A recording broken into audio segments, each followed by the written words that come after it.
High বন্ধুরা, সবাইকে শুভরাত্রি।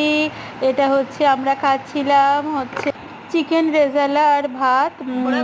এটা হচ্ছে রাত্রিবেলা ছিল কালকে, আর আজকে দুপুরবেলা কাকিমা রান্না টান্না করে জামাই ষষ্ঠীর খাওয়া দাওয়া করার ছিল, সেটারই ভিডিও দেখছো তোমরা। আর হচ্ছে এই যে আজকে তোমার বাড়ি চলে এলাম, বোন দিতে এসেছিলো, বোন পাশের বাড়ির আর একটা বোন দিতে এসেছিল। এই যে ট্রেনের মধ্যে আমার ছেলে বিরক্তি হয়ে যাচ্ছে, ওর আর ভালো লাগছে না, এমনি ট্রেনে আসতে তো 1 ঘন্টা সময় লাগে, ও খুব বিরক্তি হয়ে যাচ্ছে, কখন নামবো কখন এই করছে। আর দেখো ট্রেন ঢুকছে।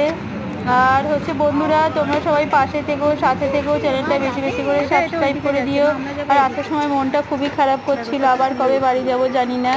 মানে আপাতত তো 7-8 মাস পরে মানে মামনি অসুস্থ, বাপি অসুস্থ, তো আসার সময় মনটা খুবই খারাপ করছিল। যাই হোক, সময়ের সাথে বয়ে যেতে হবে, এটাই হচ্ছে কালের নিয়ম।